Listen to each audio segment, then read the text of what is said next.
ফের বাড়তে চলেছে কলকাতা মেট্রোর টিকিটের দাম। এক ধাক্কায় টিকিটের দাম 10 টাকা বাড়ালো কলকাতা মেট্রো। আর এই ভাড়া বৃদ্ধি হতে চলেছে ব্লু লাইন মেট্রো অর্থাৎ দমদম গড়িয়া রুটে। কিন্তু কেন এই ভাড়া বৃদ্ধি? মেট্রো কর্তৃপক্ষের দাবি যাত্রীর সংখ্যা কম, তাই মেট্রো চালানো লোকসান হচ্ছে। আসুন বিস্তারিত জেনে নিই এই প্রতিবেদন। ব্লু লাইন মেট্রো রুটের টিকিটের দাম 10 টাকা বাড়লেও আপনারা ঘাবড়ে যাবেন না।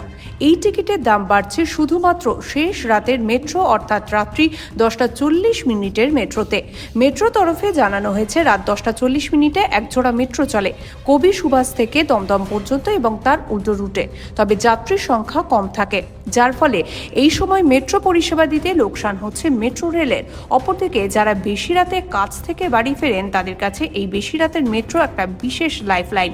তাই তাদের কথা মাথায় রেখে বেশি রাতের মেট্রো পরিষেবা বন্ধ না করে ব্লু লাইন মেট্রো রুট অর্থাৎ দমদম নিউ গড়িয়া রুটের রাত্রি 10:40 মেট্রোর টিকিটের দাম 10 টাকা বাড়ালো কলকাতা মেট্রো রেল। সম্প্রতি কলকাতা মেট্রো রেলের অফিসিয়াল ফেসবুক পেজে বিজ্ঞপ্তি প্রকাশ করেছে কর্তৃপক্ষ। নয়া নিয়ম 10 ডিসেম্বর 2024 থেকে কার্যকর হবে। তবে এবার আপনাদের দেখাবো এই বেশি রাতের মেট্রো পরিষেবা দিতে ঠিক কত টাকা খরচ হয় মেট্রো রেল কর্তৃপক্ষের এবং তারা এই মেট্রো থেকে কত টাকা আয় করে। নিউজ 18 বাংলায় প্রকাশিত একটি প্রতিবেদন অনুযায়ী মেট্রো কর্তৃপক্ষের দাবি শেষ মেট্রো চালাতে মেট্রো রেলের খরচ হয় 3,20,000 টাকা।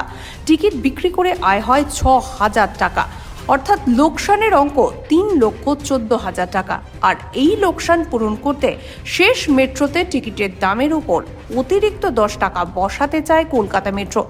ভাড়া বৃদ্ধি নিয়ে শেষ রাতে যাতায়াত করা যাত্রীদের মধ্যে মিশ্র প্রতিক্রিয়া লক্ষ্য করা গেছে। কেউ কেউ জানিয়েছেন বেশি রাতে মেট্রো পরিষেবা পেলে তারা 10 টাকা বেশি দিতে প্রস্তুত।